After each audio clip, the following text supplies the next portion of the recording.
TNPSC general இங்கிலீஷோட question analysis இதான் நம்ம வந்து பார்த்துட்டு வரோம் வரக்கூடிய குரூப் 2A இந்த கொஸ்டின் பாருங்கள்.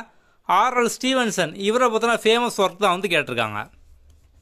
ஓகே, ஸோ நம்ம புக்கில் நம்ம ஸ்டார்டிங்லேயே பார்த்தோம் அப்படின்னா வந்து இம்பார்ட்டன்ட் ஃபேக்டர்லாம் டேபிள் ஃபார்மேட்டில் வந்து கொடுத்துருப்போம். ஸோ அதில் வந்து உங்களுக்கு இங்கே பார்த்தோம் அப்படின்னா வந்து உங்களுக்கு ஆர்எல் ஸ்டீவன்சன், ஸோ வந்து ஃபுல் நேம் பார்த்தோம் அப்படின்னா ராபர்ட் லூயிஸ் ஸ்டீவன்சன் அப்படின்னு வந்து வரும். ஓகே, ஸோ இதோட மிச்ச ஒர்க்கில் வந்து கொடுத்துருக்காங்க. இப்போ இதில் வந்து நீங்கள் ஃபஸ்ட் ஆப்ஷன் ட்ரெஷர் ஐலாண்டு இந்த இருக்கா, ட்ரெஷர் ஐலாண்டு. அடுத்து வந்து 3ஆம் ஆப்ஷன் கிட்னாப்டு இங்கே இருக்கா, கிட்னாப்டு. ஸோ அப்போ வந்து உங்களுக்கு 1 3 பார்த்தோம் அப்படின்னா வந்து கரெக்டு. ஸோ அப்போ வந்து ஆன்சர் பார்த்தோம் அப்படின்னா வந்து 1 and 3 ஒன்லி, ஆப்ஷன் சி, அவ்வளோதான். ஸோ நம்ம வந்து உங்களுக்கு டேபிள் ஃபார்மேட்டில் பார்த்தோம் அப்படின்னா எல்லா poem, prose, figure of speech இதெல்லாம் ஈஸியாக படிங்க நம்ம கொடுத்துருப்போம்.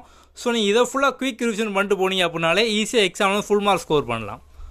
ஓகே.